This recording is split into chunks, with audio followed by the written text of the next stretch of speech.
All right, let's talk about one of the most maddening feelings in the world. It's that feeling when you know exactly what you need to do. You've got all the skills, all the knowledge, but you are completely, utterly stuck. I mean, have you ever been there? You've got this brilliant plan. It's all mapped out. The path forward seems so clear. But when it's actually time to start, you just can't. You hit a total brick wall. It's a weird paradox, isn't it? Sometimes it feels like the smarter you are, the more you've prepared, the harder it is to just take that first step. Yeah, that feeling. We're going to call it being intellectually frozen. So let's get into what's really going on inside our heads when this happens. Okay, first things first, and this is really important. This is not some kind of personal failing. It's not you being lazy. It is a very common paradox for smart, capable people. See, the more information we get, the more we learn, the more our thoughts can get all tangled up, and we end up trapping ourselves before we even begin. And this brings us to the first big culprit. It's a term you've probably heard before, but I want us to really unpack it today: analysis paralysis. So, what is it really? This is when you get so laser focused on finding the absolute perfect way to do something that you never actually do anything. You researched and researched, you tweak the plan again and again, and you basically think your awesome idea to death before it even gets a chance to live. Man, this quote just nails it. Your own intelligence literally becomes the trap. And why? Because all that planning and research, it feels so productive, doesn't it? It feels like you're doing real work, but it's not actually progress. It's just the preparation for progress. And that is a very, very easy place to get stuck forever. But getting lost in the weeds of just one plan isn't the only trap out there. There's a close cousin to this problem that is just as paralyzing. Right. Paralysis of choice. Think of this like the ultimate anxiety of the blank page. It's not about perfecting one idea.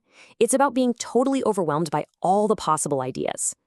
Every single option looks pretty good, and picking just one feels like you're losing out on all the others. And the result? You end up choosing nothing at all. So let's just put these two side by side to make it super clear. Analysis paralysis, that's you, lost in the tiny details of one single path.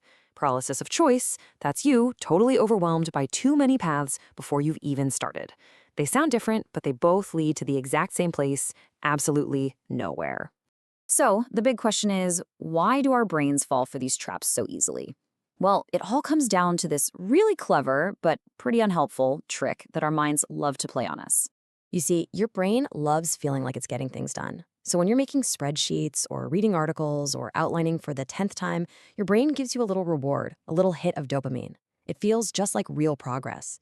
But it's an illusion. It's kind of like running on a treadmill, you know? You're putting in a ton of effort, you're sweating, but you're not actually going anywhere. And this illusion, it creates this awful, vicious cycle. It all starts with a great idea. So you dive headfirst into research, and wow, that feels super productive. But because there's no actual execution, there are no real results. And that lack of results starts to create anxiety. So what do? You retreat back to the one thing that feels safe and productive. More planning. And round we go. Okay, I know this all sounds a little bleak, but here's the good news. The most powerful thing you can do to break this cycle isn't trying to force yourself to take step one. It's about understanding something way more fundamental. It's about understanding step 0. Think about it. You can't solve a problem if you don't even know what the real problem is. Trying to just work harder or be more disciplined when you're stuck in this cycle, it's like trimming the brown leaves off of a plant instead of checking to see if its roots are rotting. You're just fighting the symptom, not the actual cause. The real first move is simply to see the trap for what it is. It's recognizing when you're just planning instead of doing.